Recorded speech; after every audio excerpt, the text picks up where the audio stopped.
Muito boa noite, Brasil. Quinta-feira, nosso dia, nosso horário tradicional. E vocês vendo aqui que eu estou mais primaveril hoje, é que o calor está intenso, mesmo aqui no sul da Califórnia, perto do mar, a gente tem uma brisa, ameniza um pouco, mas realmente é uma estufa ligada aqui em cima de todos os Estados Unidos, Canadá. Já estamos desde o final de semana em temporada dos fogos, talvez vocês comecem a verificar isso nas notícias que aparecem aí no Brasil. No Canadá temos quase 900 focos de incêndio nas florestas e com isso a fuligem, a fumaça vem tingindo o céu e piorando a função respiratória de muitas pessoas, principalmente na costa leste, ali naquela área de Nova York, de Boston, e outros locais. Eu mesmo tenho que ir a Boston daqui a mais ou menos 2 semanas, espero que até lá as coisas estejam já mais remediadas, mas é claro que é muito difícil que o material orgânico com a baixa umidade e muito calor queima, entra em ignição facilmente. Então é algo que a gente sempre fica atento. Aqui, felizmente, onde eu moro, estou em meio ao centro urbano. Em geral, alguns pacientes me perguntam, quando há notícia aí no Brasil, se eu estou sob risco. Uma vez só nós tivemos que evacuar aqui, a gente recebe ligação por telefone, seja fixo, seja celular. Eles nos dão, em geral, 2 a 3 horas, tem que se colocar tudo no carro e ir para a freeway e se dirigir a outro local. Mas isso, como eu disse a vocês, em mais de 20, 30 anos de experiência aqui no sul da Califórnia, ocorreu uma vez só. E a gente, de fato, via no horizonte o fogo chegando. Felizmente, a gente pôde retornar logo e não houve problemas maiores. Temos seguro, todo mundo tem seguro aqui contra incêndio. Já contra terremoto, você sabe que acontece na Califórnia com alguma frequência, embora que a gente nem sinta a maioria deles, não existe um seguro específico, quer dizer, tem que se pagar extra e é muito caro. A tendência da gente é não fazer esse tipo de terremotos. Muito bem, pessoal, dei um tempo aqui para as pessoas entrarem, quem tem interesse no nosso tema de hoje, que é algo muito relevante, porque cada vez mais tem sido utilizado na medicina. Devo confessar a vocês que eu sou absolutamente neófito neste tema, vou aprender hoje muito com vocês, em paralelo com vocês, e a nossa convidada é uma grande especialista, na verdade, nessa área, e vocês já a conhecem. Eu a entrevistei aqui um tempo atrás, com grande sucesso, grande repercussão, doutora Melissa Moraes Silva, que é cirurgiã vascular e ultrassonografista vascular no Hospital de Clínicas de Itajubá, Minas Gerais. Professora da Faculdade de Medicina da mesma cidade, com mestrado e doutorado pela Universidade Federal do Estado de São Paulo. Ela é pesquisadora Cochrane, que depois ela vai nos explicar o que significa isso, assim ela me enviou o seu parágrafo de currículo. Doutora, muito prazer em recebê-la novamente aqui no canal.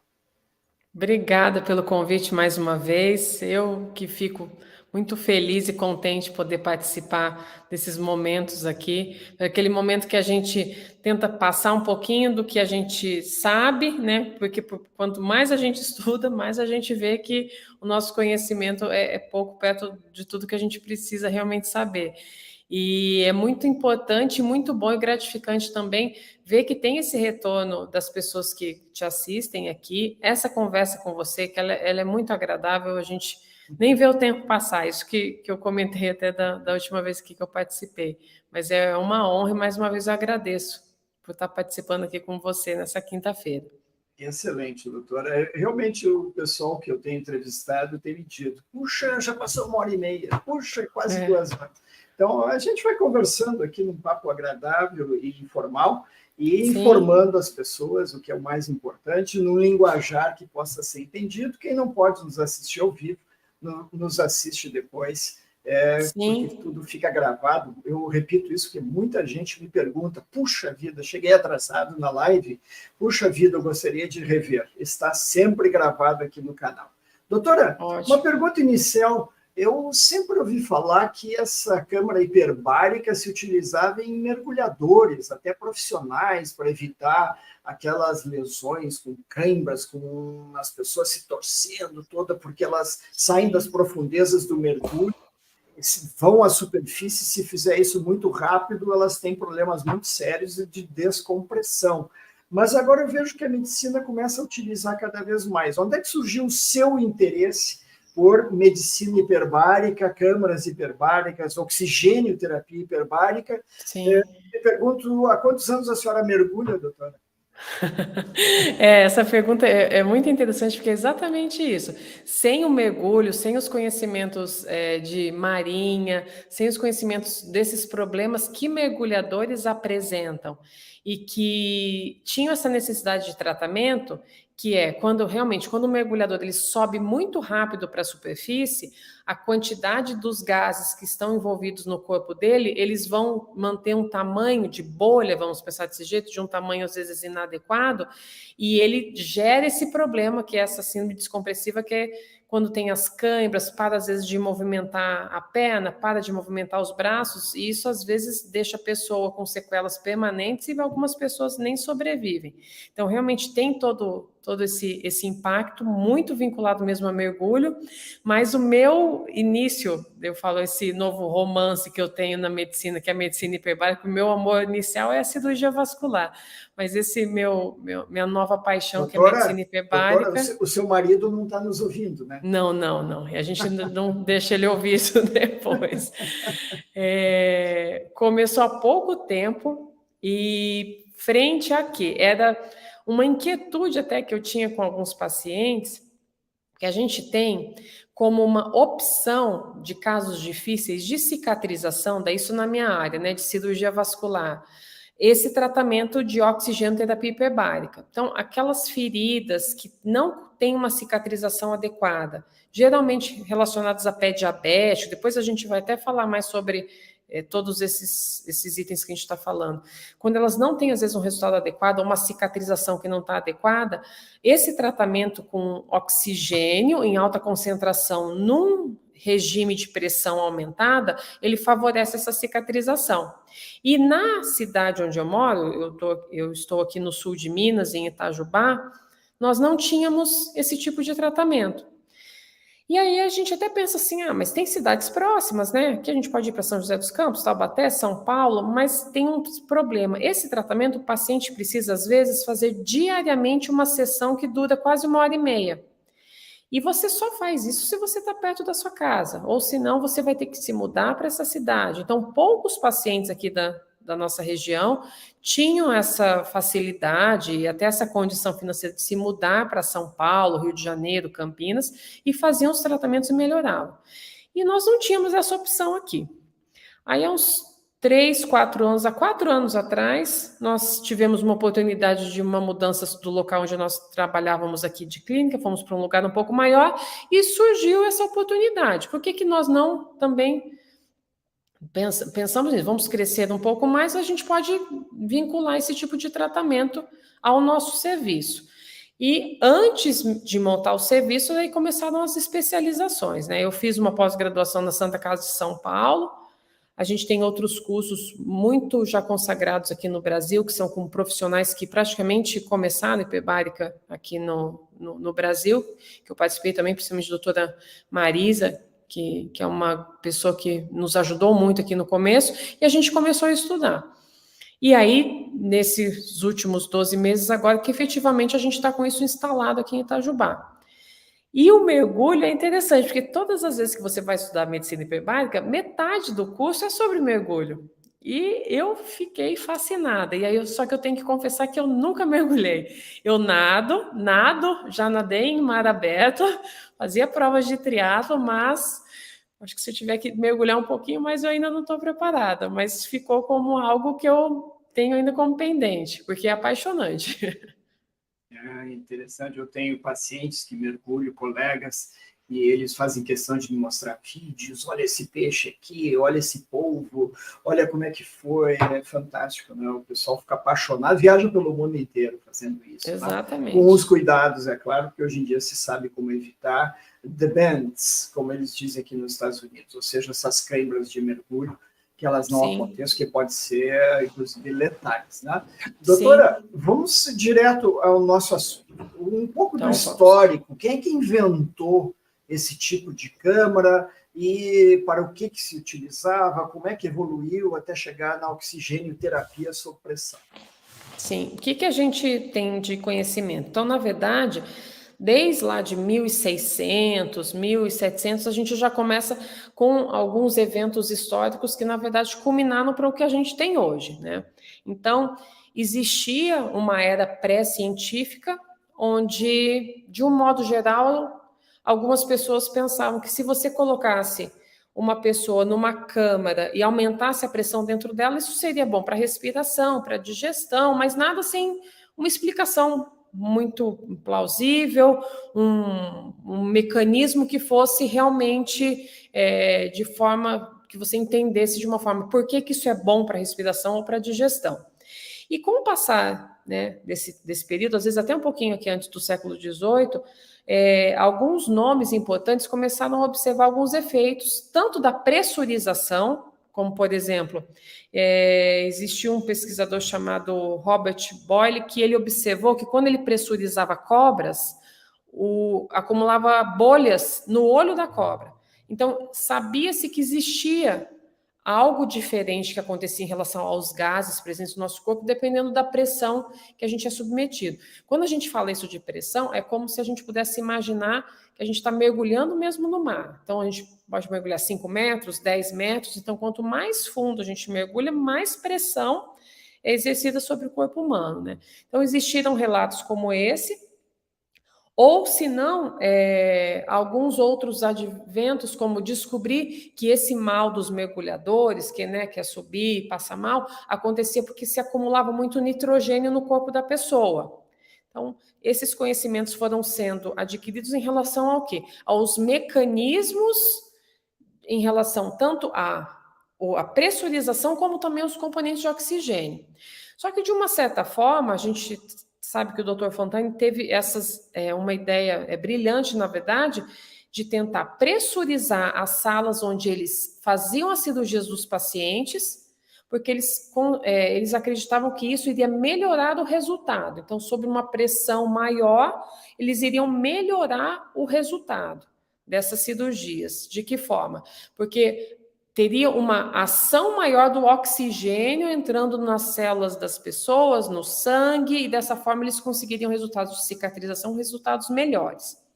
E a gente teve isso, então, em 1800, daí já até o século XIX, a gente já acionava isso de uma forma diferente. Tanto nos centros cirúrgicos, com essas salas pressurizadas, como também de uma forma que foi até um pouco mais popular. Então, a gente sabe que, por exemplo, esse aqui é um exemplo muito lembrado. Sempre quando as pessoas falam de medicina hiperbárica, elas relatam desse sanatório de Cunningham, que, na verdade, era um hotel que era feito de que forma? Um hotel com quartos, com sala de estar. Ali a gente pode ver naquela imagem que são cadeiras, né, um livro, parece ali uma biblioteca, que as pessoas iam se tratar. Então, o que as pessoas faziam? Elas tinham algum problema respiratório, elas tinham algum problema, às vezes, de infecção, e elas se hospedavam nesses sanatórios, que eram sanatórios pressurizados, com oxigênio também em grande quantidade, para ter uma melhora geral. Mas ainda nada comprovado de que fato, qual parte do corpo, qual setor, como que esse oxigênio entraria em ação no corpo. Esses sanatórios aqui, eles acabaram falindo. Teve um período que também é mencionado assim de uma forma histórica, que eles foram desmontados e desconstruídos, né? Então, isso não foi levado adiante por não oferecer, provavelmente, na época, um resultado tão interessante, porque, na verdade, eles ofereciam isso como tratamento para câncer e diabetes, que a gente sabe que medicina hiperbárica não tem efeito específico sobre essas duas doenças. Aí houve um outro médico que teve grande importância, Dr. Boerema, e, no mesmo tempo, um grande avanço relacionado principalmente a trabalhos de marinha e a esse trabalho laboral dos mergulhadores. Então, existia essa necessidade de tratar os mergulhadores, ou, se não, aqueles trabalhadores que trabalham sob regime de pressão. Então, por exemplo, pessoas que trabalham em construção de ponte, pessoas que trabalham naquelas construções que têm um acesso num nível abaixo do nível do solo. Isso também exerce uma certa pressão e é como se fosse um mergulho, porque também está abaixo do nível do solo. Então, mais ou menos nesse período, tanto esses conhecimentos desses achados de doença que a gente fala de laboral, como também de Dr. Boerema, que era um cirurgião cardíaco, que ele tanto fazia trabalho experimental em porcos, né, operando esses porcos em regime de oxigenoterapia hiperbárica, fazendo esse acompanhamento com esses porcos em recuperação nesse regime, como também usando as salas cirúrgicas pressurizadas. Isso demonstrou que funcionava. Eles poderiam pegar os mergulhadores com as doenças relacionadas à despressurização e tratar em ambientes com mais oxigênio e mais pressão, e também os porquinhos, ou mesmo essas salas cirúrgicas pressurizadas, eles se recuperavam melhor quando colocavam essas pessoas nesses compartimentos, que são as câmaras, pressurizadas e pressurizadas com oxigênio. Então, nessa época, teve um grande boom, vamos dizer assim, de conhecimento e de aceitação e realização desse tratamento. Isso é mais ou menos 1950, 1940. A gente não pode esquecer, isso a gente esqueceu de mencionar, existiu em mais ou menos 1930 um médico brasileiro, ele chamava Dr. Álvaro Osório de Almeida.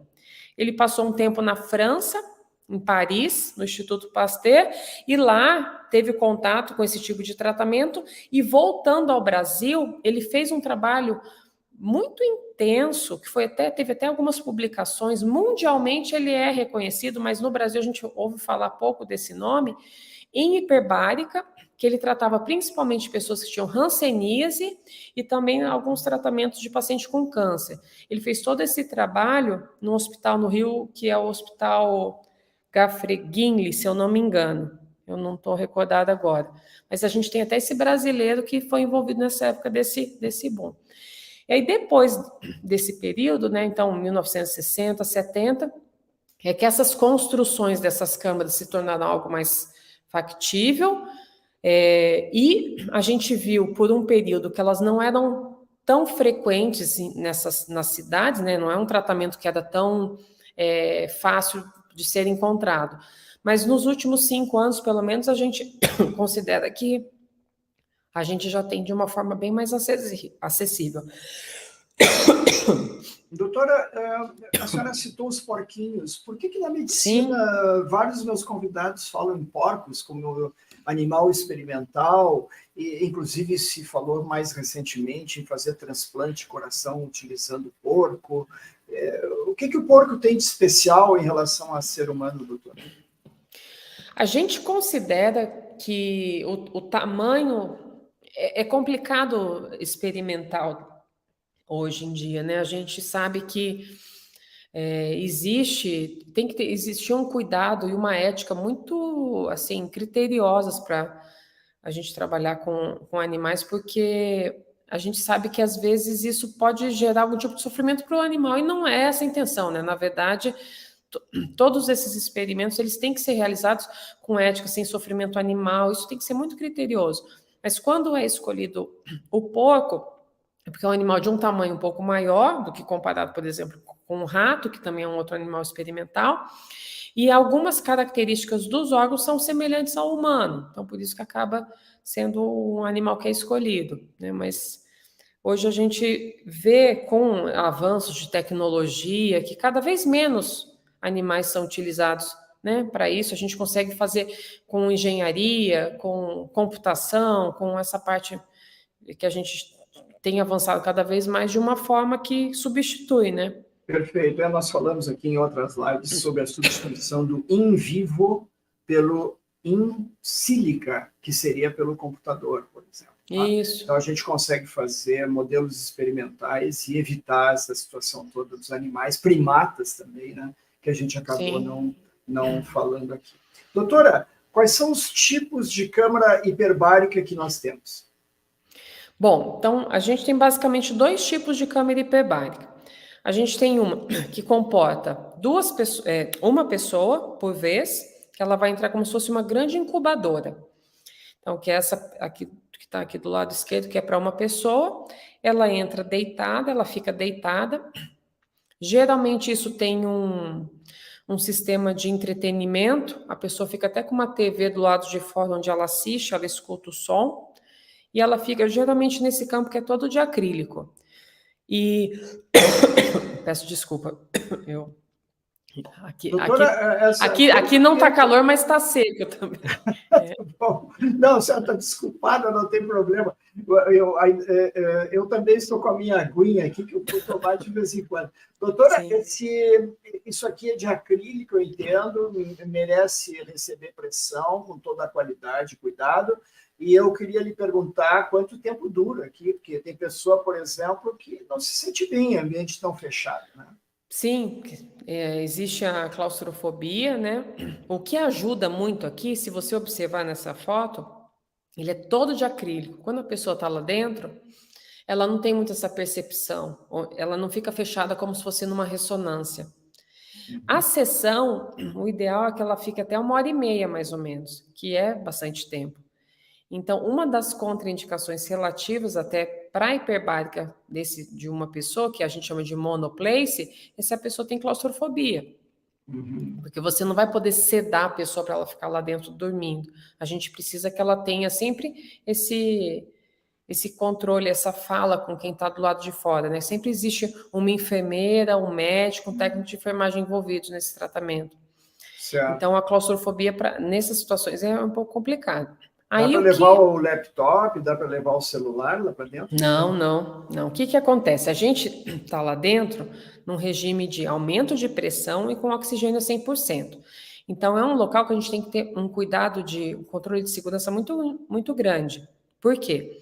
Porque se a gente coloca lá algum dispositivo, celular, algum mecanismo de fricção, isso pode ser um gatilho para um incêndio até. Então, isso a gente não é permitido por isso, por questão de segurança. Então, lá dentro é só roupa de algodão e a própria pessoa mesmo. Perfeito. E essa outra maior aí, à direita, doutor, isso aqui parece uma parte de trás de um caminhão daqueles que a gente vê na estrada, levando cilindro com gasolina, inflamáveis, etc. Que vai, exatamente, parece mesmo. Ou um submarino, né? É verdade. Se bem que esse submarino desse tamanho, doutor, explode ou implode. Recentemente tivemos um caso. Exatamente. Isso daí é muito, muito triste, né?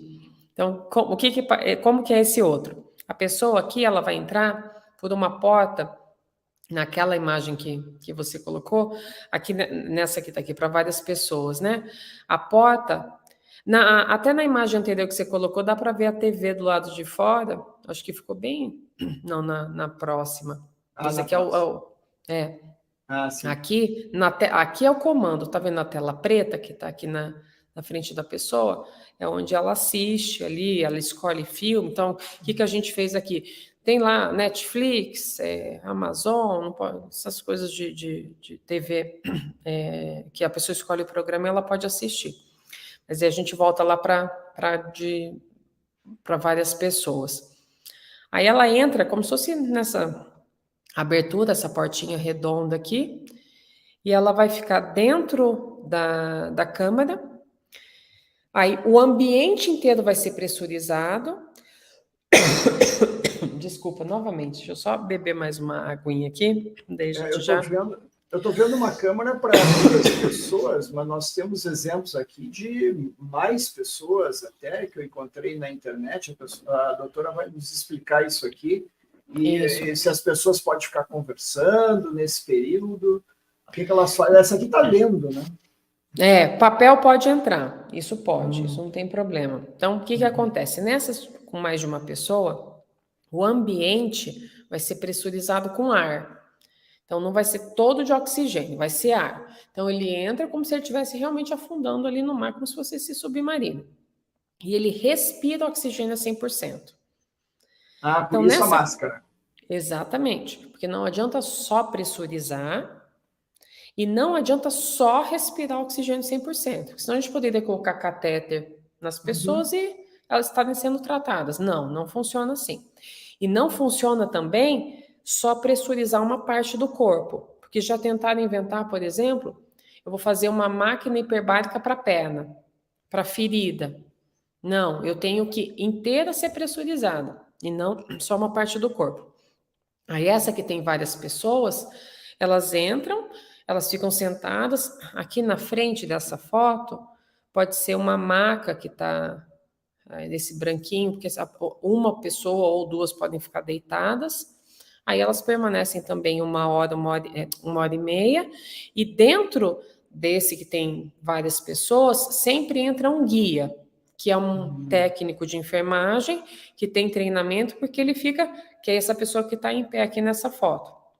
Ele faz esse controle, ele vê se as pessoas estão usando a máscara direitinho, porque se não respirar oxigênio direito não funciona. Se alguém se sentir mal, se alguém tiver alguma condição, ele está ali para fazer esse auxílio, né? Como se fosse ali um auxiliar de bordo, vamos dizer mesmo, né? Ele permanece durante toda a sessão. Isso aí faz mal para ele, já que ele se expõe várias horas por dia? Ele pode fazer 1 mergulho por dia. Então, ele só pode fazer 1 mergulho por dia e, atualmente, no Brasil, isso foi alterado para 2 mergulhos por dia. A gente chama mergulho essa sessão. Então, a gente não pode deixar essa pessoa fazendo várias vezes isso por dia. E, mesmo assim, o controle laboral em medicina ocupacional, que ele tem que fazer, é super rigoroso. Exame de respiratório, exame desses efeitos que a pressão pode ter no corpo, como se fosse um mergulhador mesmo. O trabalho dessa pessoa é como se fosse de um mergulhador. Qual é a qualidade dessas máscaras aqui, doutor? Isso aqui me parece uma coisa pesada, desconfortável de utilizar. Ele parece uma borracha mais flexível, né, que fica essa perto do rosto. Aí essa conexão que coloca, que é por onde sai o oxigênio, é tipo um metal e uma outra borracha. Ela não é muito agradável, vamos dizer assim. Ela incomoda um pouco, mas os pacientes permanecem. A gente tem dificuldade, por exemplo, se a pessoa fez uma cirurgia no rosto e ela precisa colocar máscara e ela está ali para se recuperar dessa cirurgia, ela não vai conseguir utilizar, né? Aí tem esse gancho que fica em volta, mas, por exemplo, se ela quiser conversar com quem está do lado, é complicado. Não é... O ficar na câmera sozinho não tem esse efeito da máscara no rosto. Só que daí a pessoa vai estar sozinha, né? Claro, claro. Mas é um pouco desconfortável, sim. Na sua experiência, qual é o nível de claustrofobia numa câmara individual para uma câmara coletiva? Na minha opinião, e o que a gente vê dos pacientes, a pessoa que tem claustrofobia, assim, de uma forma grave, ela não vai tolerar nenhuma das duas, porque nos dois locais ela vai imaginar que ela está fechada e que se ela quiser sair, ela não vai conseguir. Naquela toda de acrílico, acalma um pouco a pessoa perceber que ela sabe o que está acontecendo em volta, então isso ela faz ela tolerar melhor. E ela assistir um programa de televisão ou ouvir uma música. Já nessa daqui, o ponto positivo para atenuar um pouco essa reação claustrofóbica é que o guia, às vezes, serve como se fosse um guia de entretenimento também.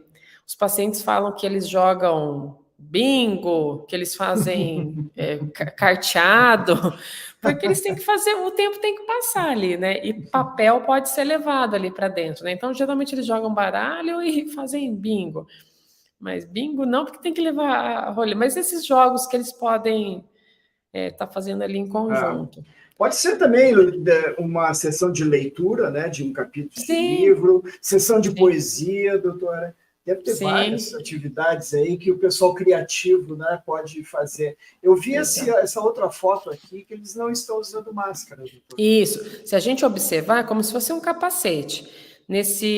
Os homens aqui do lado esquerdo, dá para ver que é como se fosse um plástico que fica aqui em volta, né? Isso. Então, ele está recebendo oxigênio nessa carapaça. Quando é criança pequenininha, que vai entrar naquela multi, o ideal é que seja colocado isso, e não uma máscara grande na criança, né? Porque a criança pode também realizar esse tratamento. Só que o que é o impeditivo? Isso aqui é mais confortável, mas esses dispositivos são caros, né? Então a gente tem essa dificuldade de ter dispositivos diferentes, né? E por questão de preço mesmo, né? Por questão de custo. Doutora, eu estou vendo algumas pessoas de óculos, não sei se pode usar, por exemplo, anel, pode usar brinco, pode usar algum outro adereço? A gente pede para tirar tudo, né? Realmente ele tá de óculos. Aqui o óculos aqui acaba sendo liberado. A pessoa provavelmente vai ler aqui e o óculos aqui ele está centrado nessa carapaça que está fechada. Ele não vai ter contato aqui com esse ambiente que está pressurizado. Isso serviria até como uma certa barreira. Mas o ideal é que tire todos os adereços, não use perfume, não passe creme. O paciente ele precisa se despir, né, com a roupa que ele vem de casa, colocar uma roupa toda de algodão, que é o que a gente fornece, e entra na sessão para que nada gere estática. Isso é até questão de segurança, né? Para a gente não ter nenhum ponto de ignição, né? Para daí sim ser um acidente que são muito raros, né? A gente sabe que são bem raros os acidentes e quando acontecem é por falha de controle de qualidade de segurança mesmo. Quer dizer que isso aqui tem que ser 100% de algodão em tudo que entra aqui dentro, e é por isso que nós vemos, inclusive, esses lençóis amarfanhados, né? Que é comum. Isso, exatamente. Aqui só o relógio ali que eu fiquei na dúvida, porque, por exemplo, se tiver pilha ali, mas provavelmente deve ser do lado de fora que está ali controlando, né? Interessante. Eu não sei se relógio é interessante, que as pessoas ficam fixadas no relógio querendo ver quando vão sair, né?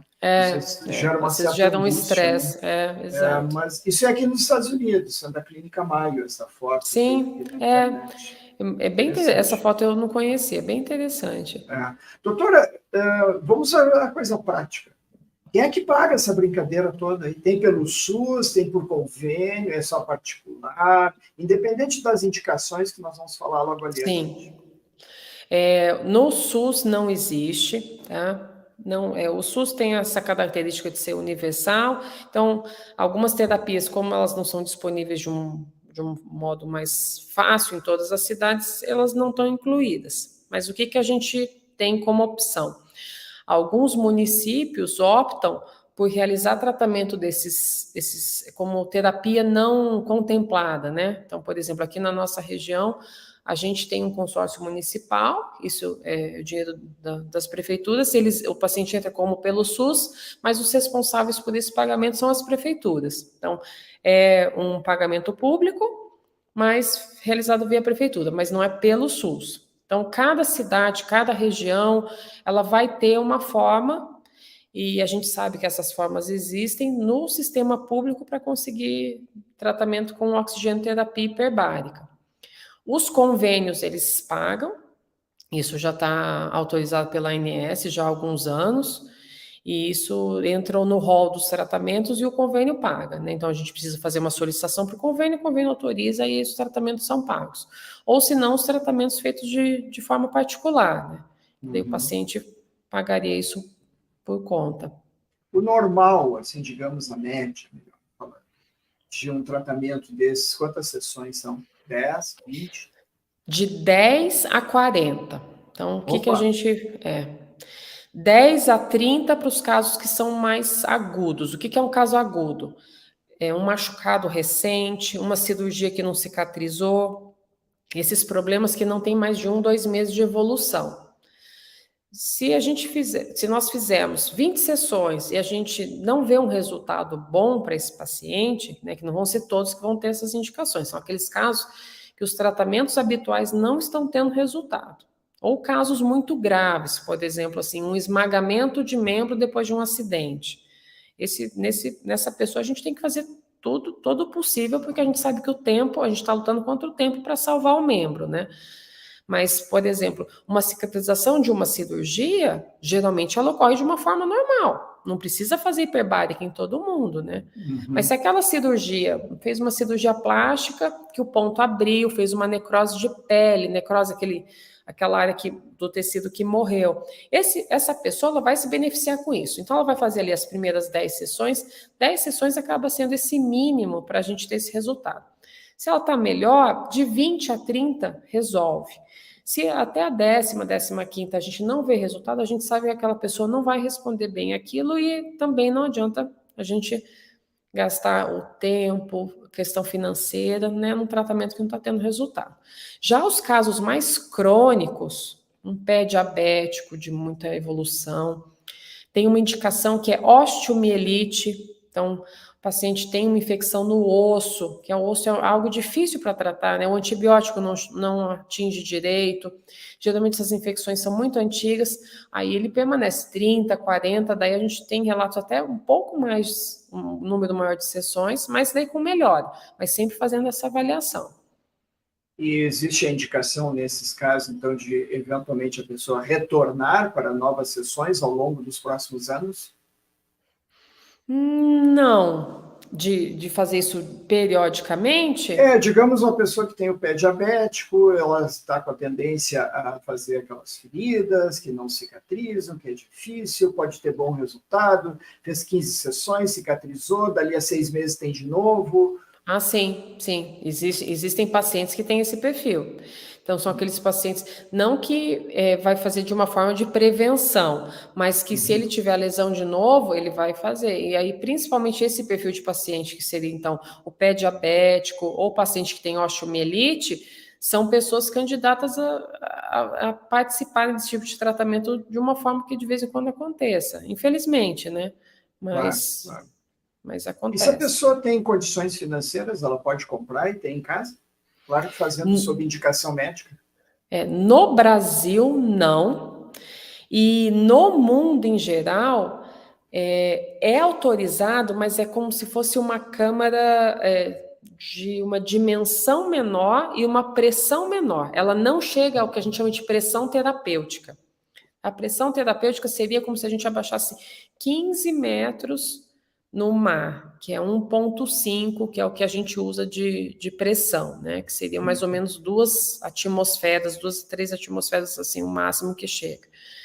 Essas que compram em casa, que às vezes a gente vê jogador de futebol que tem em casa, que ele se recupera, ele machuca, porque isso é uma indicação também. Lesão muscular aguda, ela recupera um pouco mais rápido. Aí a gente tem que pensar na pessoa, no amador. Se eu sou uma corredora amadora e eu tenho uma distensão na perna, eu vou demorar ali 2 meses para, vamos supor, melhorar essa distensão que rompeu algum músculo. Se eu fizer câmera hiperbárica, ao invés de 2 meses, vai melhorar em 1 mês. É metade do tempo. Para um amador, isso não faz diferença, né? Você espera ali os 2 meses e vai recuperar do mesmo jeito. Mas para um jogador profissional, não, né? A gente sabe que os dias ali contam. Então, às vezes, a gente vê as câmeras que são as domiciliares, né? Ou eles têm em casa. Ela parece até um plástico. Não sei se você já chegou a ver alguma foto disso de jogador dentro, dando tchauzinho. Mas no Brasil, não, isso não é permitido, né? Na verdade, a gente considera isso um risco, porque ali é oxigênio puro que está sendo pressurizado. E é essa questão que a gente falou: o oxigênio em altas pressões, se ele entra em contato com alguma coisa relacionada a fogo, fricção, isso pode entrar em combustão, né? Então, esse que é o perigo, né, vamos dizer assim, disso. Mas não se recomenda. Os times de futebol no Brasil, em geral, não têm essa câmara nos seus centros de treinamento. Não, hoje sim. Hoje sim, de um ano para cá, vários times têm. Eu posso, em Minas Gerais, eu não vou falar o nome do time, porque se eu falar o time errado, o pessoal vai ficar bravo aqui comigo. Mas eu sei que... Não tem problema, doutor. Em Minas Gerais, eu sou Cruzeiro. Pronto. Então pronto. Eu vi, a gente tem acho que um centro de treinamento do Palmeiras, ele tem também câmera hiperbárica. Até o centro de treinamento do Palmeiras, ele recebe o nome de um médico, que é a gente chamava de DOC, que é o Dr. Gustavo Manoglia, que infelizmente ele faleceu há poucos meses. Ele teve um tumor cerebral, era uma pessoa assim incrível, e ele fez os últimos momentos, eu acho que esse finalzinho dele aqui conosco, ele estava muito envolvido com esse centro de treinamento do Palmeiras, e lá eles têm câmara hiperbárica também. Legal. Então, tem vários times de futebol que tem, eu não vou saber listar agora, Claro. mas eles têm sim, isso não, só é por utilizado. Curiosidade. Perfeito. Doutora, como é que funciona isso? Bom, então vamos lá. O que a gente tem que pensar? Eu vou ficar, então, ou sozinha, num grande, como se fosse uma grande incubadora, ou vamos imaginar ali que é um grande submarino que tem várias pessoas. E eu vou precisar, então, aumentar a pressão desse lugar. Então, o que vai acontecer? Vai entrar o ar, ou vai entrar o próprio oxigênio, e essa pressão vai aumentar. Quando eu estou sozinho, é mais fácil entrar já o oxigênio, para eu não precisar entrar ar e respirar oxigênio com máscara. Mas quando são várias pessoas, por questão econômica e por questão de segurança, é melhor aumentar a pressão toda com ar, para não ficar um grande recipiente cheio de oxigênio, né? E aí as pessoas respiram com as máscaras de oxigênio. E aí o que acontece? Existe um mecanismo simples, então, de entrada, é o cilindro de oxigênio ou é o tanque de oxigênio, que ele, por controles, a gente vê os controles de pressão e todos esses caninhos que a gente vê aqui, os registros, que eles vão, então, colocar um certo volume desse gás, e aí a gente consegue controlar o valor da pressão que isso é medido. Então, as câmeras são montadas de uma forma que a gente faz essa leitura. E o que acontece, então, na pessoa, né? Porque daí, qual que é a dúvida, né? Mas como que isso funciona? Então, se eu fico numa pressão maior e eu respiro mais oxigênio, eu consigo aumentar a quantidade de oxigênio que o meu sangue transporta. Porque no ar ambiente, a gente tem uma concentração básica de oxigênio, que é o que a hemácia lá do nosso sangue consegue carregar. Mas se a gente começa a aumentar a pressão em cima do nosso corpo, é como se o oxigênio conseguisse diluir no nosso próprio sangue, que desceria o plasma. Então, a gente vai ficar com o nosso sangue mais oxigenado, de uma forma que seria impossível numa pressão normal, assim como a gente está andando aqui normalmente. E essa quantidade de oxigênio maior no nosso sangue, circulando pelos órgãos, ela vai promover esses benefícios. Porque a gente sabe que quando tem mais oxigênio, existe um efeito de cicatrização mais rápido, existe um efeito de combate de bactéria melhor. Se a pessoa está tomando antibiótico, o antibiótico chega melhor nos tecidos. Então, a gente tem daí várias cascatas, que daí é um monte de nome científico, nome de molécula, nome de célula, que vai estar envolvido nisso para quê? Para melhorar de uma forma o quê? A cicatrização e combate de infecção, basicamente.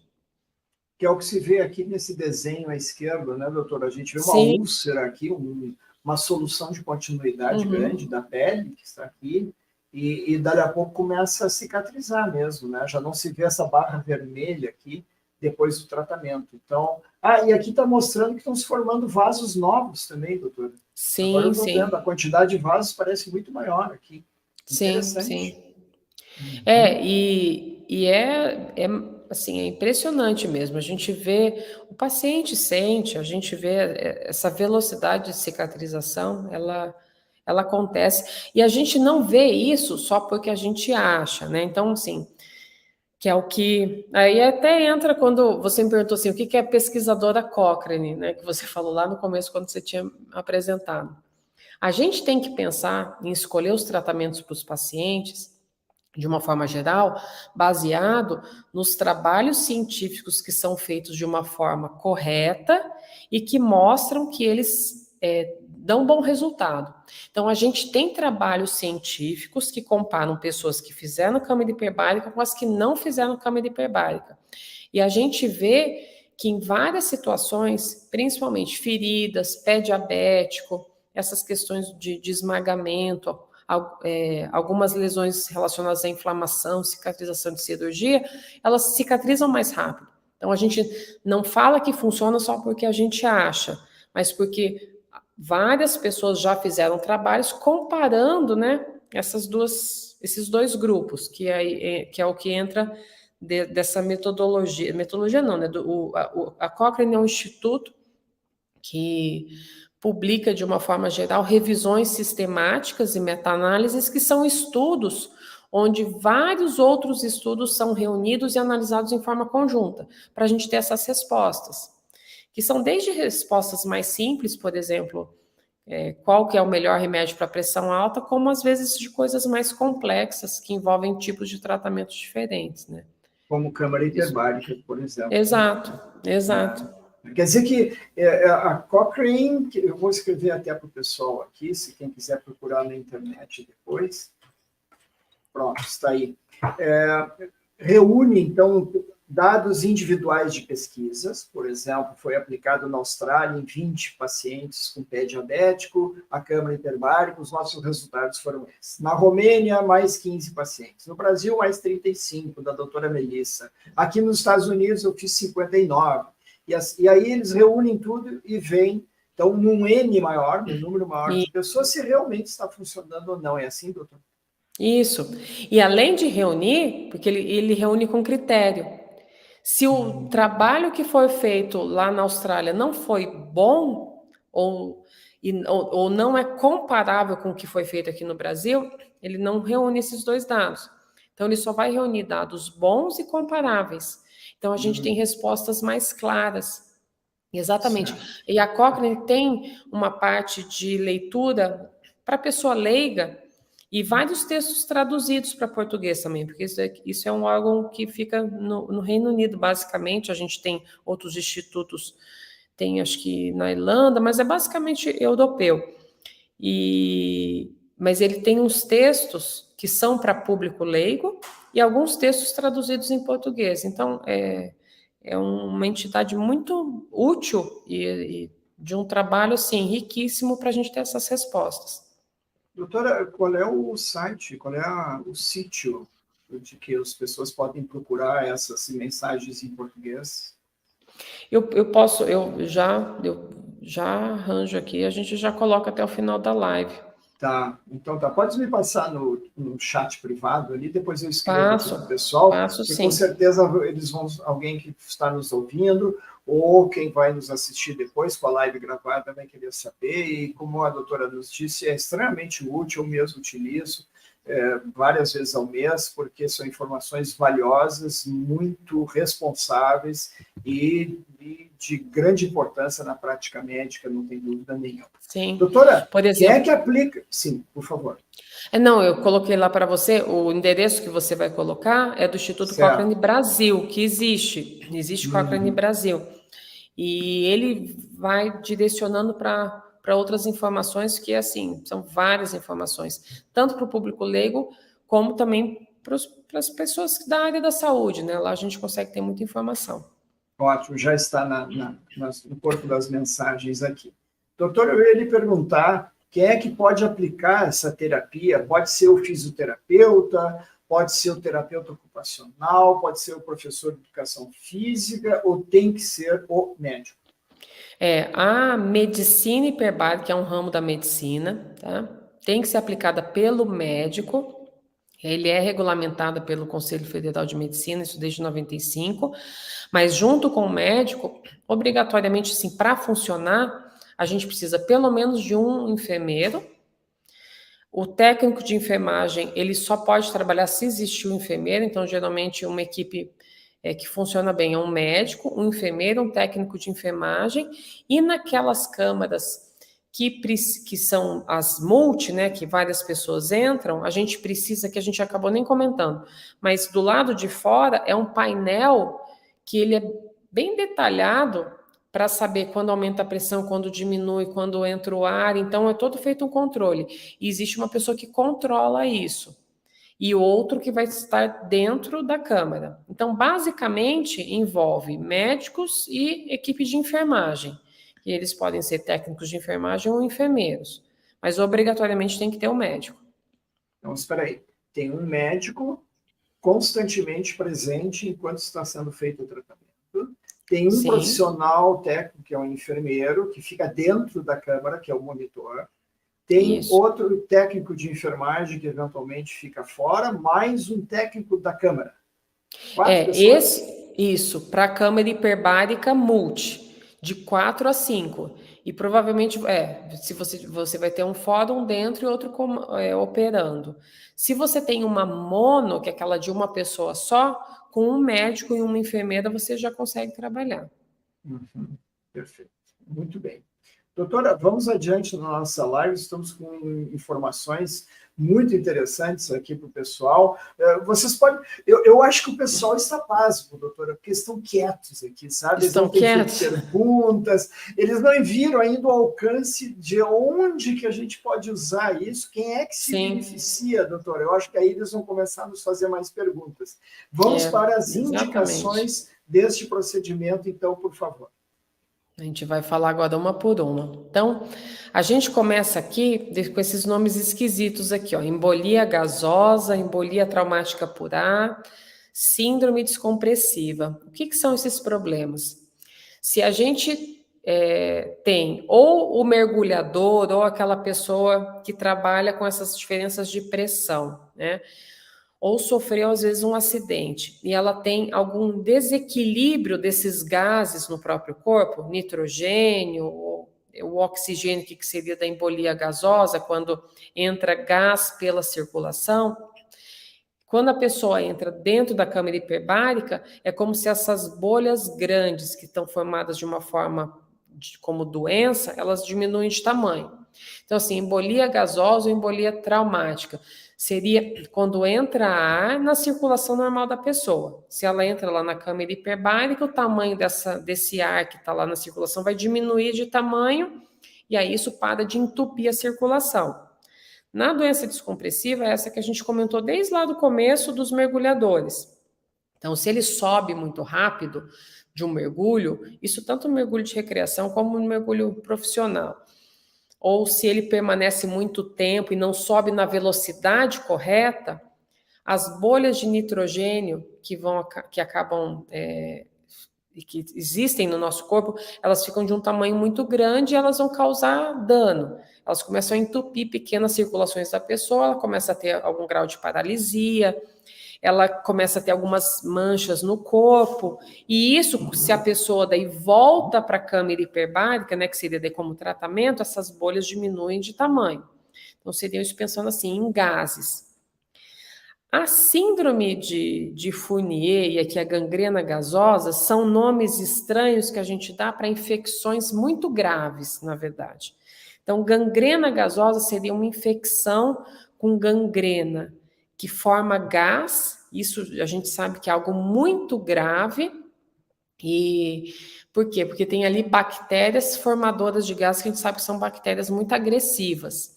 E a síndrome de Fournier também é uma infecção muito grave que acontece ali na região do períneo. Então, é uma região que é muito contaminada, né? Porque está ali perto da região do ânus, e essas infecções, elas são muito agressivas. O que é isso? Ela desenvolve muito rápido, ela espalha muito rápido. Então, esses casos dessas infecções graves, quando a pessoa entra nesse tratamento de oxigênio terapia hiperbárica, o oxigênio vai fazer com que o combate às bactérias, a cicatrização e a ação dos antibióticos seja mais potente. Então, isso é assim essencial para o tratamento. Isso, na verdade, aqui salva vidas, porque tanto dos primeiros casos, né, que são esses que são de acidentes, como desses dois últimos que a gente falou, que são mais de infecções, isso aqui salva vidas mesmo. Doutora, eu me dei conta do seguinte, isso aqui é como se a gente mergulhasse, tanto que se chama uma sessão de mergulho, a senhora nos informou.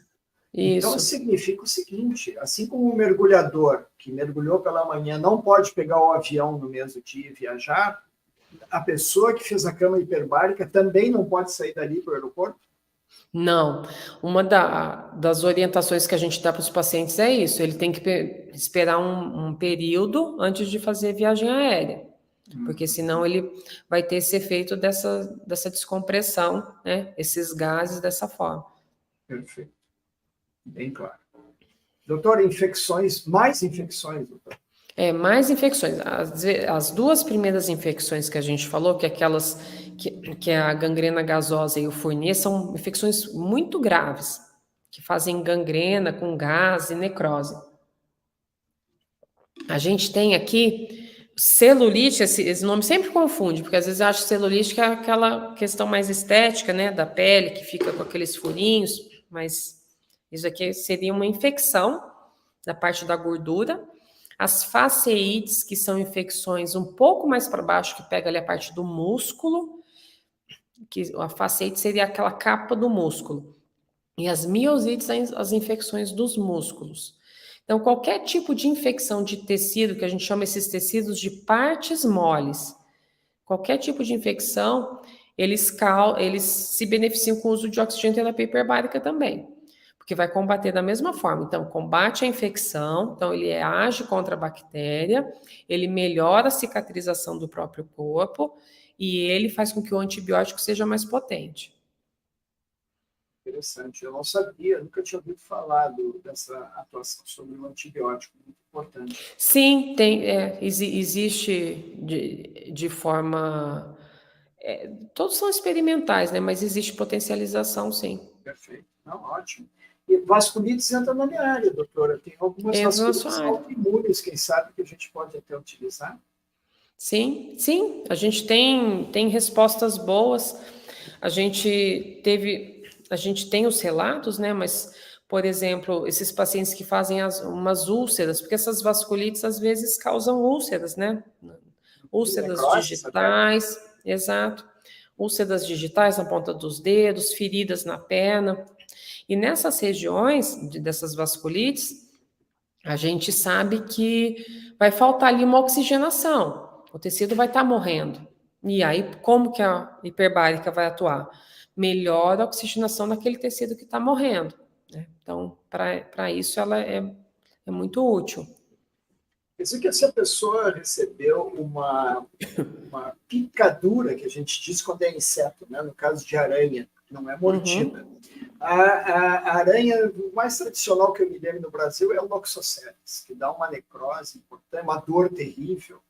O que a gente faz? Às vezes eu já vi esse tipo de lesão e não me ocorreu encaminhar para a câmara hiperbárica. É só quando a lesão se espalha muito ou em qualquer tipo de lesão por esse tipo de aranha Loxosceles. Não, a gente, de um modo geral, a gente não vai ter essa indicação assim para todos os pacientes. Mas a gente tem que pensar assim, se é um paciente que tem um risco maior de ter uma lesão mais grave. Se é um paciente mais debilitado, se é um paciente que já é diabético, se é um paciente que já passou uma semana que teve, vamos supor, aquela lesão e a lesão piora.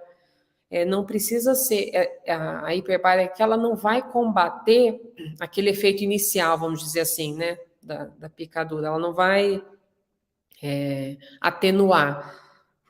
De urgência eu tenho que fazer? Não, mas seria naqueles casos que não estão evoluindo bem, porque daí seria já para combater o quê? Aquele tecido que está necrosando, aquele tecido que está morrendo em volta, para ajudar ele a cicatrizar melhor. E a mesma coisa vale para a mordida da cobra, da jararaca, por exemplo, da cruzeira. Exato. Se tiver alguma parte com necrose, perda de tecido, né, algum tipo de dano ali do tecido, é para essa regeneração. De uma forma geral, a gente tem que pensar assim, a hiperbárica, ela tem essa ação, esse efeito para regenerar os tecidos. Então, daí vocês vão ver os próximos exemplos aqui que a gente vai dar. Essas situações são todas que eu tenho um tecido que foi danificado e ele precisa se regenerar. Dessa forma que a gente Então, o oxigênio é um tônico que vai ali e faz com que se acelere a cicatrização dos tecidos. Isso. Aqui, as lesões por radiação acabam sendo... É muito específico, mas é algo que, assim, ele não é tão raro. E isso, por exemplo, a pessoa fez radioterapia na região ali da pelve. Ele teve um câncer de próstata e fez uma radioterapia naquela região ali da próstata. Só que quando faz radioterapia, às vezes, acho que provavelmente você já deve ter feito outras lives desses tipos de tratamento, ela machuca, né, os órgãos em volta. Então, por exemplo, machucou um pouco a bexiga, e aí faz uma inflamação da bexiga, a gente chama isso de cistite actínica. E a hiperbárica ajuda essa bexiga a se recuperar. Então, eu tenho também retite actínica. O reto fica inflamado, às vezes o paciente tem dor, sangramento, e aí com esse tratamento, aquele tecido ali, ele se recupera melhor. É como se ele se regenerasse. E geralmente, isso aqui é uma das opções, assim, que acaba sendo única para esses pacientes, porque eles não têm muitas opções de tratamento, né, quando tem esses problemas. Era a minha pergunta mesmo, a doutora já respondeu. E essa anemia aguda aqui, em pessoas que não podem fazer transfusão, é porque a anemia impossibilita o oxigênio de chegar nos tecidos de forma adequada? Isso. E daí seria uma forma, não faz a transfusão naquele momento, por algum tipo de impedimento, vamos supor, aqui que a gente poderia contar. Questão temporal, aqui não entraria muito questões religiosas, mas a gente tem que pensar assim, não é disponível a quantidade de sangue daquele momento, ou o paciente teve algum tipo de reação durante uma transfusão, e daí, para aquele momento, para aquela melhora, é para chegar mais oxigênio nos tecidos mesmo. É nesse Deixa eu intuito. tentar fazer um exemplo, doutora. A anemia é tão importante que o coração começa a falhar, não consegue mandar o sangue para frente, o efeito de bomba do coração realmente está levando a acúmulo de líquido no pulmão e sintomas bem claros de insuficiência cardíaca, que é uma doença aguda grave. Digamos que não tenha o sangue compatível no banco de sangue do hospital naquele momento. Vai chegar da cidade maior dali a 10 horas, digamos. Então, nesse caso, a gente poderia indicar e essa pessoa vai se manter até que chegue o sangue. Isso. Aqui a gente tem aí um problema. Esse paciente geralmente é um paciente grave. E esse tipo de tratamento só vai funcionar se essa câmara hiperbárica estiver funcionando dentro do hospital. Claro. Porque se você tiver, né, que tirar o paciente e levar para uma clínica, aí às vezes esse custo-benefício não é válido, mas a gente sabe que alguns hospitais têm o tratamento disponível ali, né? Então, nesse caso, sim. E, doutora, a senhora citou a religião, eu já tive várias situações com testemunhas de Jeová, bem conhecido isso no Brasil. Então, que não permite, né, que se faça transfusões por questão justamente da religião da igreja. A senhora já teve algum caso em que isso foi necessário, assim, em vez de transfusão, a senhora indicou a câmara hiperbárica por causa de motivo religioso? Não, pessoalmente no nosso serviço não, né? E na verdade, daí esses casos é um pouco mais complexo, né, para fazer essa indicação, porque aqui entraria mais nessa situação que você mencionou, né? E não por outro motivo. Mas seria uma possibilidade, né? Então, Porque tanto às que a vezes gente. vai parar no juiz, né, doutora? Porque às vezes a É, gente tem uma criança de 12 anos que sangrou agudamente, precisa transfundir, um acidente, algo assim.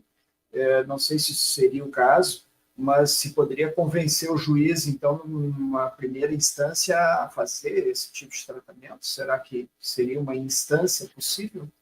eu acho que não, porque aqui entrariam outras, existiriam outras possibilidades, e na verdade é a família que se recusa. Aqui eu Sim, acho que seria um pouco mais delicado para. certo. Entrando nessa parte jurídica, acho que talvez sim, mas É é um caso a assunto. caso, né, doutora? Caso a caso. Exatamente, exatamente. Quando a senhora diz isquemia traumática aguda, houve um traumatismo, um acidente, por exemplo, e o sangue não chega onde deveria. Sim, eu estou entendendo. Isso. Um esmagamento, uma perna que incha muito, isso que está escrito aqui, síndrome compartimental, é quando tem uma pancada na perna ou uma fratura e a perna incha muito que o sangue não consegue nem ir nem vir.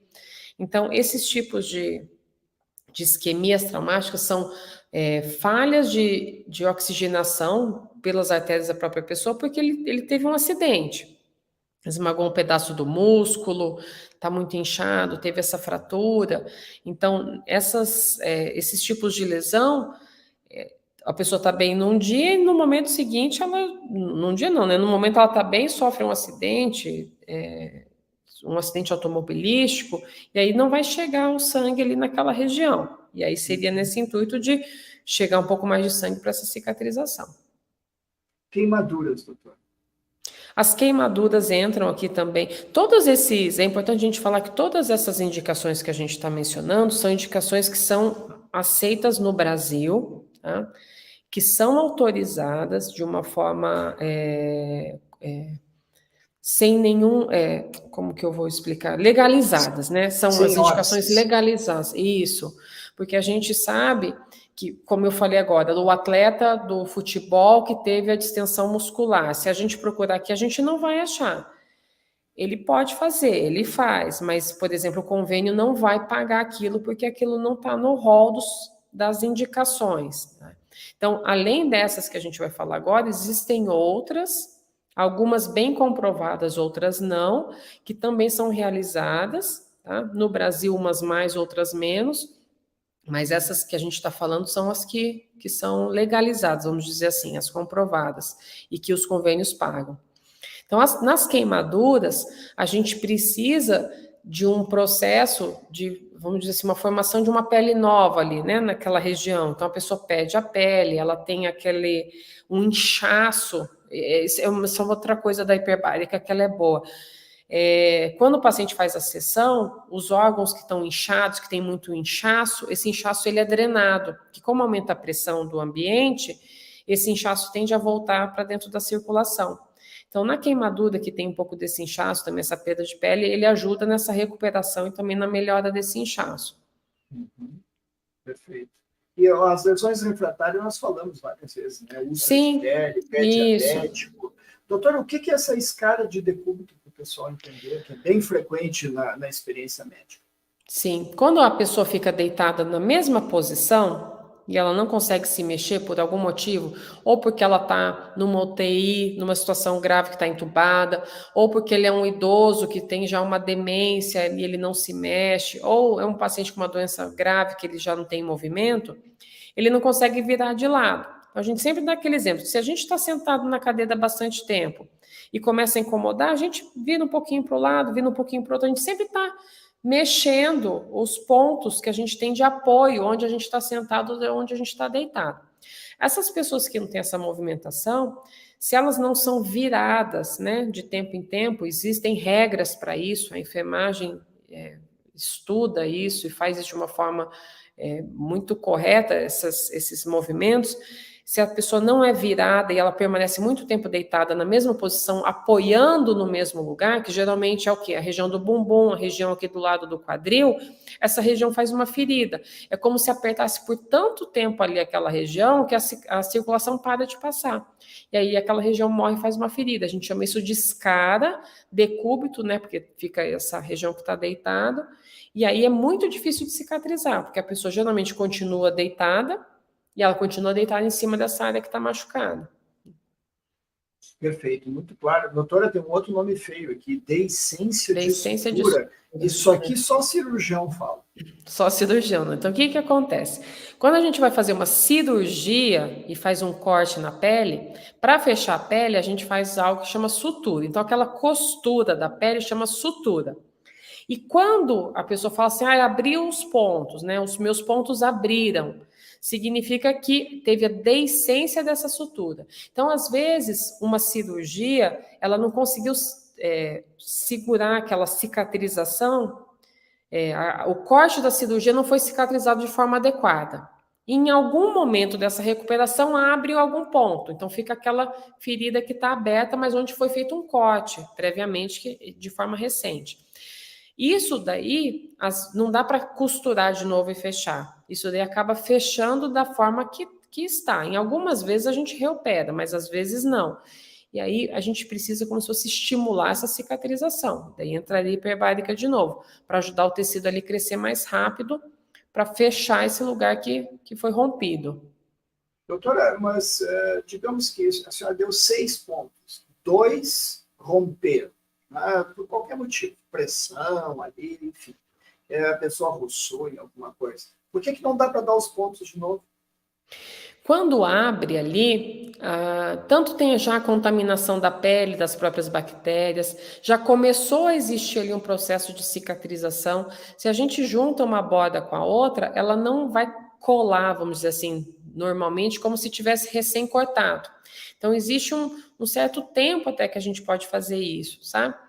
Então, a gente não, às vezes faz, às vezes precisa levar para o centro cirúrgico, a gente fala, às vezes, reavivar as bordas, né? A gente corta mais um pedacinho para transformar aquilo e fechar novamente. Mas, geralmente, aquilo acaba fechando de uma forma espontânea. Aqui a gente tem até exemplo de, por exemplo, em cirurgias plásticas, que a hiperbárica é muito utilizada, ela auxilia, porque na cirurgia plástica, às vezes, os cortes são enormes, né? Então, a pessoa vai fazer uma cirurgia do abdômen, faz o corte de fora a fora. E aquela cicatrização, ela tem que acontecer de uma forma rápida, né, e eficiente. Então, existem alguns protocolos de cirurgia plástica que eles nem esperam que ocorra o prejuízo ali da cicatrização. Eles já fazem no começo 5, 10 sessões, daí não precisa fazer muito, só para quê? Para que cicatrize logo, para que não corra o risco de abrir. Então, isso já existe também, é algo que os cirurgiões plásticos gostam muito de indicar para esses pacientes no pós-operatório. Interessante. Doutora, eu me lembrei, aqui faço colites autoimunes, que é a minha área, eu me lembrei que alguns pacientes nossos têm um fenômeno de Raynaud, aquele espasmo, né, das mãos, Sim. às vezes de orelha, nariz, pés, e que extremidades, enfim, em que a mão fica branca, depois avermelhada, roxada, enfim. Existe alguma indicação nesses pacientes, porque é um espasmo vascular, ou se indicaria só quando existe a vasculite associada e, portanto, feridas também na pele? Só o fenômeno, né, que é mudar de cor e ficar mais branco, mais roxo, não, isso não vai ter efeito benéfico. Mas às vezes a gente sabe que esses pacientes que têm esses renosos, eles têm isso de uma forma tão intensa que faz até ferida na ponta do dedo, né, que é raro, mas para esses casos, quando faz os ferimentos, quando faz as úlceras, sim, daí sim seria indicado. Perfeito. Essas osteomielites, que são, então, as infecções que vão tão profundamente, que chegam no osso, ou dissemina a partir de uma infecção no pulmão, seios da face, e pelo sangue chega no osso, e essa Isso. osteomielite, como temos aqui, é algo assim que se torna tão crônico que exige esse tipo de tratamento? Sim, aqui a gente tem a maior parte dos pacientes que a gente atende com osteomielite, às vezes estão relacionados, não essa translocação da bactéria, mas pós-cirurgia ortopédica. Então, às vezes, Ah, sim. fez uma cirurgia do quadril que infectou, ou é uma prótese que teve um desgaste e daí teve uma infecção, geralmente relacionado com algum procedimento cirúrgico, tornozelo. Então, a gente tem essas situações, né? Ou é um outro ferimento que chega, é tão fundo que o osso já está exposto. Então, a gente Aham. sabe que quando esse osso está exposto, acaba considerando como infecção. Doutor, eu acho que eu contei mais de 20 indicações aqui, certamente tem Sim, mais, né? Nós não falamos de todas. Na sua experiência, quais são as três mais frequentes na sua clínica? pé diabético, a gente tem os pacientes diabéticos, eles têm muito benefício, eles têm um resultado muito bom. Então, eu acho que a grande metade do nosso perfil de pacientes são os com pés diabéticos. As lesões ortopédicas, que são as osteomielites também, e essas lesões que a gente considera como as úlceras ou as cicatrizes, né? Então, os pós-operatórios que têm algum tipo de alteração, a não cicatrização adequada, a cirurgia que abriu, né? Então, eu falaria 4. E as escaras, né? As feridas de perna e as escaras de decúbito. Então, seriam mais essas 4 indicações. Os outros são mais raros. Mesmo as de cirurgia plástica. As de cirurgia plástica depende do perfil que se a gente observar. Se a pessoa se o cirurgião que está indicando é mais aquele que faz de prevenção, aí seria praticamente o consultório dele inteiro, né? Então, todas as É. cirurgias ele vai pedir. Mas Vocês se teriam que ele comprar uma segunda máquina. comprar uma segunda máquina. E aí a gente vê que assim, a gente tem que ser muito criterioso também para indicar, porque não é um tratamento que é barato, não é um tratamento que é rápido, Então, a gente acredita e entende que as boas indicações são aquelas que as pessoas vão ter realmente o benefício, e não aquele benefício que, se eu fizer ou não fizer, será a mesma coisa, né? A gente tem que sempre pensar dessa forma. Perfeito. A Naumara pergunta se tem indicação para recuperar do herpes. Comprovadamente, não, Mara. O que pode ter como resposta, e aí isso a gente vê muito em hiperbárica, a gente tenta raciocinar como essa recuperação. Na zoster, o que permanece como problema é a dor que às vezes a pessoa persiste, né? Aquela dor que persiste, que incomoda.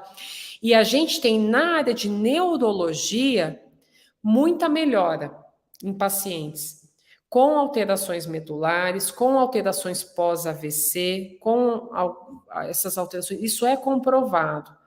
A gente não tem isso autorizado no Brasil, mas a gente tem muitos trabalhos mundiais que mostram. Então, se a gente pensar em neuropatia da herpes zoster, e se a pessoa tem uma dor prolongada, ela pode ter um benefício. Eu vou até dar um outro exemplo. A gente tem estudos bem desenhados com fibromialgia. A gente não tem essa autorização legal. Quando eu falo legal, não é que é proibido, né? Então, não tem essa autorização formal para o convênio, mas existem trabalhos que mostram que o limiar da dor do paciente com fibromialgia, que a qualidade de vida melhoram. Então, até recentemente, eu tive esse aprofundamento, tive até uma conversa com um reumatologista de uma paciente que seria uma paciente que faria, mas ela está bem controlada agora. E a gente decidiu da seguinte forma: se houver uma crise onde ela não permanece controlada, porque é uma fibromialgia grave, que ela não fica bem com medicações, ela não tolera e ela realmente ficar mal, aí sim a gente poderia utilizar nessa tentativa, aí um número de sessões menor, né, 5 a 10 sessões para melhorar os sintomas. Então, se a gente pensar nas zoster, voltando para a pergunta, se é para dor e para essa parte neurológica, pode ser que tenha melhora, mas não existem trabalhos específicos para a zoster que eu me lembro agora no momento para falar. Então, não seria a fase aguda em si das crostas e feridas, que tem tratamento específico antiviral que deve ser usada. Antes, até, doutora, temos ótimas vacinas que eu aconselho o pessoal a fazer. Essa última vacina, agora recombinante, funciona muito bem, em 2 doses, com intervalo de até 6 meses. A eficácia é de quase 100% na prevenção. Eu mesmo já fiz, doutora. Minha esposa também. Então, depois de certa idade, 55, 60 anos, é importante o pessoal fazer. E, é claro, teria indicação, então, na chamada nevralgia pós-herpética, que seria a situação que a doutora Melissa nos falou, de ficar doendo por muitos meses, às vezes, uma dor violenta, que nem sempre responde bem à medicação. Né? Então, é uma ótima notícia para o pessoal que tem essa nevralgia. Doutora, riscos e contraindicações. Todo procedimento médico a gente bota na balança. Eficácia, riscos e contraindicações, efeitos colaterais. O que a senhora poderia nos dizer? Aqui a gente tem que pensar principalmente nos riscos de pessoas que são os mesmos riscos e problemas daquela pessoa que não pode mergulhar. Basicamente, não é pelo oxigênio os problemas, mas sim porque a pessoa vai ser pressurizada. Então, qualquer problema, qualquer compartimento do nosso corpo que pode ter algum tipo de pressão que altera, ele pode dar problema. Então, por exemplo, no ouvido, se a gente tem o tímpano de uma forma que ele não pressuriza, isso a gente nem comentou. O que é a única coisa que o paciente precisa fazer na sessão? Conforme ele mergulha ou volta dessa sessão, que a gente fala, né? Conforme ele começa a sessão, faz toda essa pressurização e volta, a sensação que ele tem na orelha é como aquela sensação quando a gente viaja em serra ou quando pega avião, que o ouvido vai ficando com pressão. E a pessoa precisa aprender a equalizar essa pressão. Ela precisa apertar o nariz e fazer uma força para o ar não sair e faz aquele ploque da orelha. Quando a pessoa não consegue fazer isso, ou quando ela tem algum problema de orelha, de ouvido, aí ela pode ter um problema de danificar o tímpano dela. Machuca o tímpano, sangra, pode até romper. Tá? Mas isso a gente percebe de que forma? A pessoa já tem o problema, né? do ouvido, ou durante a sessão ela não consegue fazer essa manobra, ela sente dor. Não é algo que acontece sem a gente perceber. Tanto que algumas pessoas, a gente tem que espaçar sessões, tem que, às vezes o otorrino, ele precisa fazer algum tipo de tratamento antes da pessoa conseguir voltar para as sessões, então isso é algo muito importante, porque senão ela vai ter esse problema na orelha. Essa miopia temporária que está mencionado ali, é porque o cristalino, ele também tem esse conteúdo, né? Não é líquido, mas é um conteúdo gelatinoso, e ele vai alterar, às vezes, esses aumentos de pressão, e dá a impressão que a pessoa fica vendo um pouquinho mais turvo, mas isso volta, isso não é definitivo, o nome próprio diz temporário. E um problema que a gente sempre tem que prestar muita atenção, isso acaba sendo a principal contraindicação, é se a pessoa já teve um pneumotórax. Então, se aquele tecido que envolve o pulmão dela já rompeu alguma vez de forma espontânea. Então, geralmente isso acontece com pessoas que têm problemas pulmonares, tem muitas bolhas pelo pulmão, né? São pessoas que já têm uma doença pulmonar já mais crônica. Enfisema. E quando a gente pressuriza a pessoa, às vezes uma bolha dessa pode romper. Como que a gente faz essa avaliação?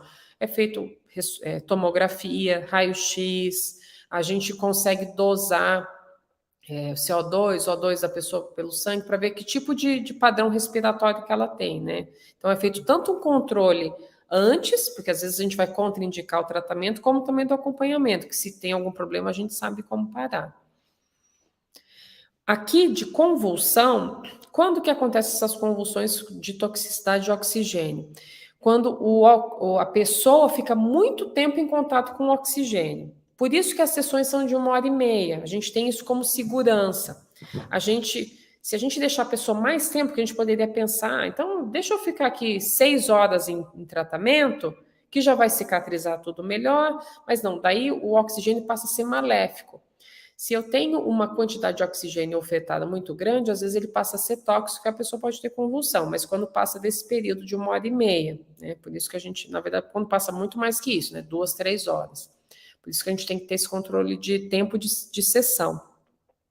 E uma outra coisa que acontece, as pessoas que têm, daí a gente vê o diabético, ele oscila muito a glicemia, né?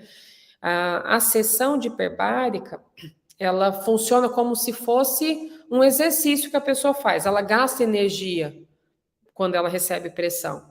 E o açúcar do sangue pode diminuir.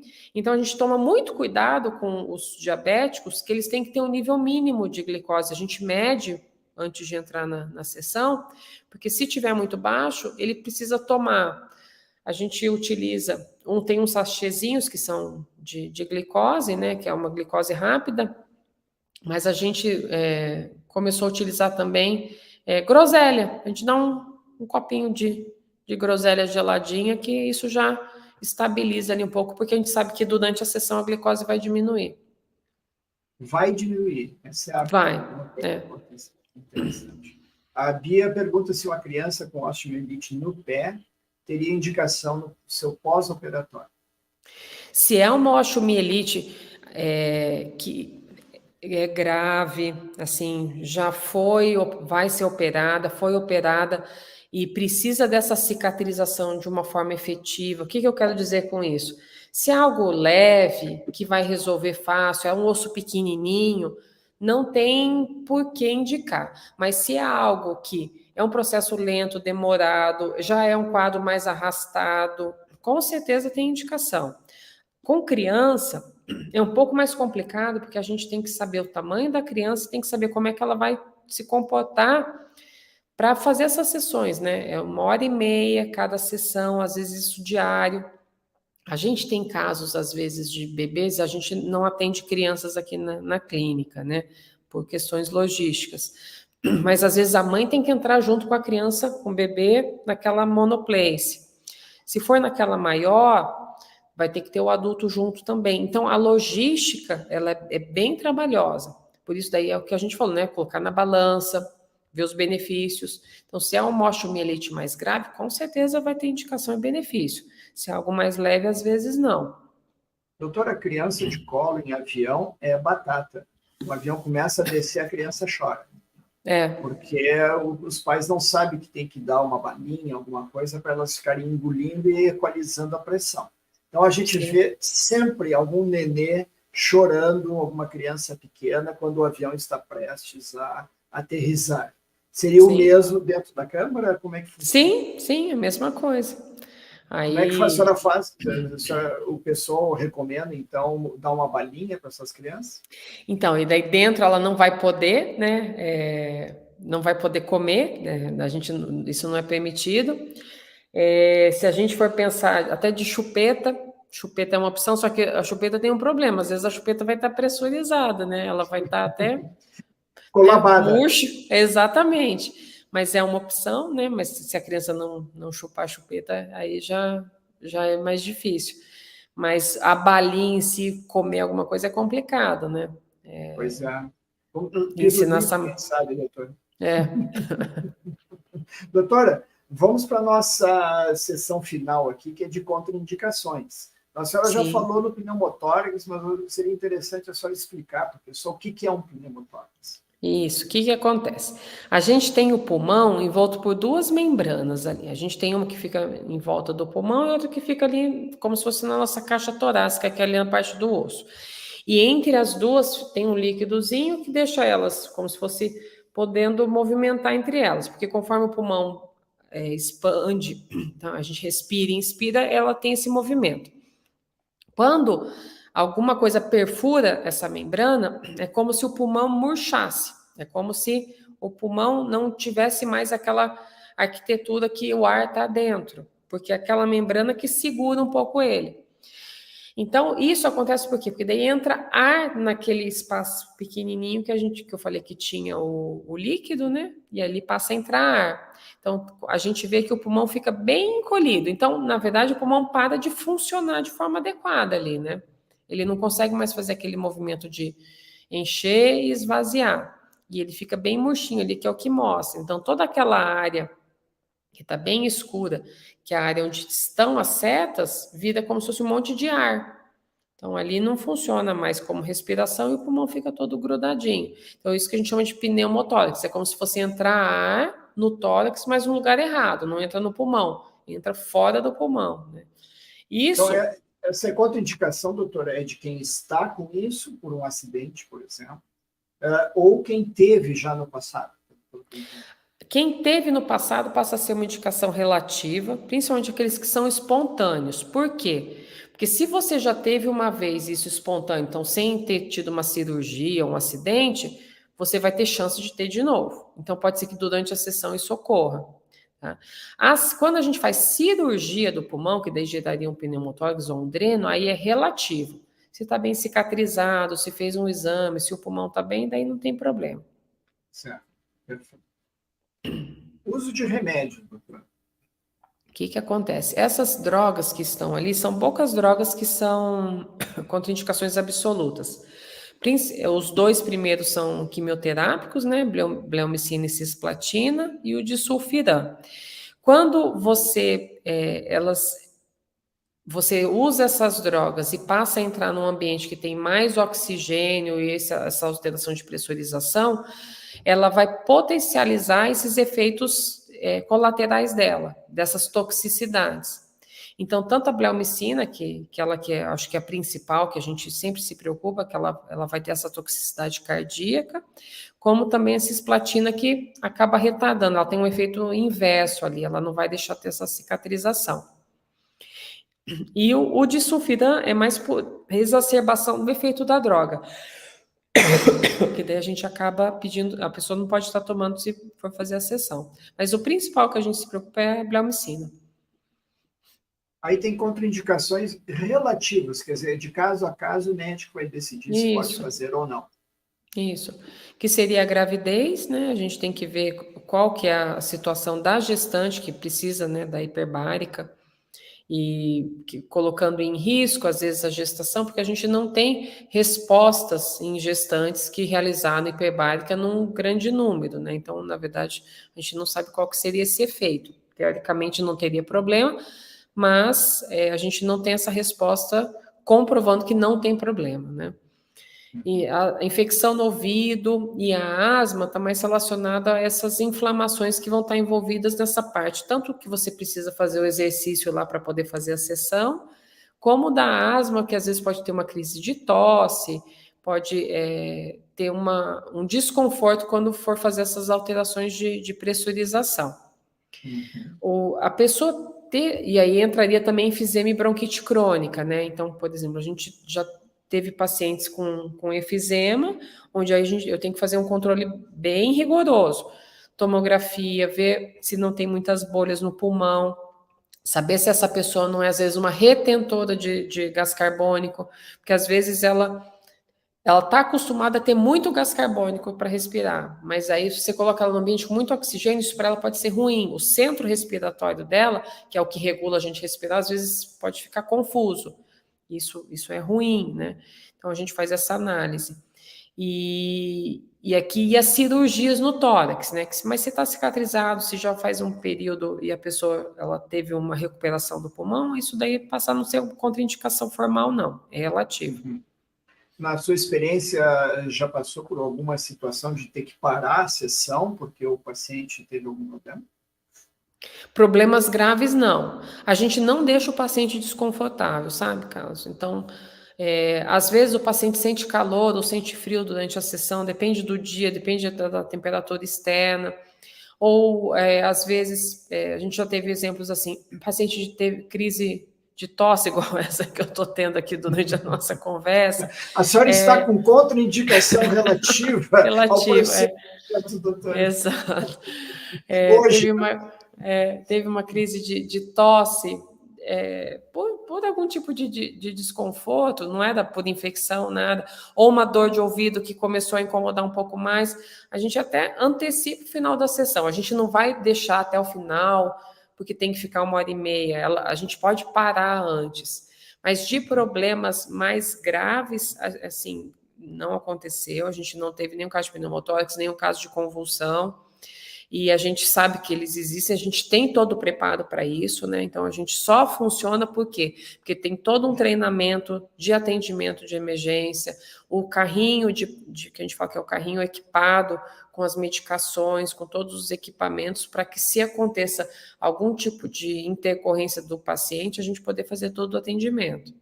Perfeito. A senhora nos falou que faz já há 4 anos oferece esse serviço. Não, há 1 ano, há 4 anos que a gente começou a estudar, é isso. Começaram a estudar há 4 anos, e estudaram 3 anos para ter certeza do que estavam fazendo. Exatamente.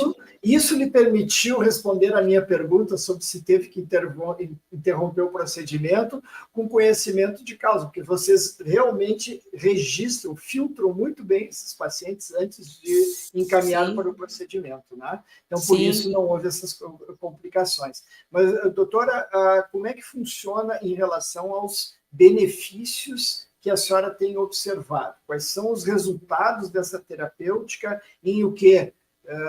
1.000 pacientes já atenderam? 500 pacientes? Quantos foram nesse ano? Não, é um número menor. Qual que é o problema que a gente tem em relação a esses pacientes, né? A gente não chegou a 100 pacientes, casos, então a gente tem um número que a gente considera reduzido, mas a gente viu nos últimos 2 meses, principalmente, um aumento grande, a gente conseguiu fazer essas pactuações com o nosso consórcio municipal aqui de saúde, porque é um tratamento caro. Então, são poucos os pacientes que realmente têm o convênio, que conseguem pagar. Então, a gente tem hoje uma oferta para a população maior. Então, nos últimos 2 meses, a gente tem tratado um número muito maior de pessoas e a gente vê uma cicatrização, então, dos pés diabéticos de uma forma excepcional. Isso combate a infecção, isso acelera a cicatrização. A gente observa as cicatrizações, principalmente dessas cirurgias que a gente considera as mais benignas, né? A cirurgia plástica, essas deiscências que não estão envolvidas com doenças graves, elas aceleram esse processo de cicatrização. E os casos de osteomielite, são pacientes que estão com dor, que estão com aquela infecção crônica, que não melhora, eles já começam a ter um resultado melhor. Então, Então, principalmente nesses 3 perfis, a gente tem esses resultados. E o que a gente vê de literatura, né? Então, não sou só eu que tenho essa formação de hiperbarista aqui no nosso serviço, nós somos contando comigo, somos 4 médicos com formação, né? O Celeno também fez toda a capacitação, né? O Celeno, as pessoas que não conhecem, que é o meu marido. Que eu já fiz uma ótima live com ele também. Foi, o Thiago e o Lucas também, todos eles passaram por esses treinamentos que a gente falou, que eu te falei desses cursos, né? Dessas capacitações. E a gente acreditou, né? Que foi isso que você falou, a gente namorou a ideia, né? Será que isso realmente é bom? E a gente acreditou e a gente tem tido um resultado assim que é muito gratificante, porque a gente excelente. É gostoso, sabe, Carlos? A gente fica, a sala de hiperbárica fica num canto do corredor, a minha sala fica do lado. A gente tem um sistema de comunicação com a enfermeira, porque eu não fico ali ao lado, a enfermeira fica ao lado da câmera o tempo todo, né? Mas eu fico na sala ao lado. E aí, que nem hoje aconteceu 2 vezes, 2 pacientes passarem que tinham terminado a sessão, ver que a carinha está ficando melhor, ver que eles estão felizes, e a gente passa a ter uma convivência muito boa com esses pacientes, porque a gente vê ele todos os dias. Então, quando termina a sessão é uma festa, né? Porque assim, a gente quer que eles fiquem bem, sair né? da prisão. Não queremos mais te ver aqui, né? Vai embora que a gente não quer mais te ver. O paciente fica feliz, mas alta. É muito gratificante. Essa é a grande recompensa do médico que realmente quer ver o seu paciente melhorar, né? Isso é fabuloso. É uma sensação única, né, doutor? Sim. Isso às vezes o pessoal aqui no canal não entende bem. Às vezes o pessoal acha que tudo é finanças na cabeça do médico e não é. Doutora, deixa eu lhe fazer uma pergunta. Quantos centros de hiperbárica existem hoje no Brasil? Mais ou menos. Olha, boa pergunta. Eu não atualizei. A gente teve um crescimento nos últimos 4, 5 anos desses centros. Eu vou dar um exemplo assim, aqui sul de Minas, há 5 anos atrás, a gente só tinha a gente não tinha praticamente nenhuma cidade. Hoje a gente tem Varginha, Itajubá, Pouso Alegre, acho que são já 3 cidades. Eu acho que são uns 100 centros, mais ou menos, não deve passar mais que isso. Por que eu não sei te dar esse número atualizado? Muitos cirurgiões plásticos, por exemplo, compraram uma câmara hiperbárica para deixar na própria clínica. Ele nem atende outros pacientes, mas ele tem aquilo para os pacientes dele, sabe? E isso é interessante. Aí, como a gente sabe que houve essa mudança do perfil do centro de hiperbárica, porque antes a gente só via grandes centros, pessoas que tinham na clínica uma multiplace, que é aquela para muitos, e outra monoplace. Isso só São Paulo, Rio de Janeiro. Então, eu não sei te dizer especificamente, mas deve ser em torno assim, vamos pensar em centros que direcionam para o tratamento de pacientes em geral, né? E não médicos que vincularam isso a um público específico do consultório dele. Eu acho que seriam uns 100 centros, mais ou menos. E o custo de uma máquina dessa, o que é o preço de um carro? Um carro caro, né? Uma máquina monoplace, ela gira em torno de 400 a 600, é um valor que é alto. Muito alto para o Brasil. A multiplace chega a mais de 1 milhão, né? Então a gente vê que é um custo elevado, sim. O Brasil deveria ter algum tipo de isenção de impostos, ou pelo menos diminuição de impostos, porque é para benefício da população, né? Aqui uma máquina dessas das melhores, custa $40 mil, que daria o quê? 5 para 1, dá uns R$200 mil, mais ou menos. Sim. Então faz sentido, porque mais a taxa do ICL estadual na Califórnia é 7,5%, daria uns 220, 230 mil dólares reais, em relação ao frete também tem que ser pago, e no Brasil é o dobro disso, né? Porque tem 100% de taxa de importação, mesmo de produtos médicos que beneficiem a população, infelizmente. Sim, exato. Limita, né? Nós deveríamos ter 200 ou 300 centros no Brasil, então, né, doutor? Sim, eu vou até me atualizar desse número, que é uma pergunta interessante, mas eu não saberia te dizer. Não, muito bem, foi só para curiosidade minha.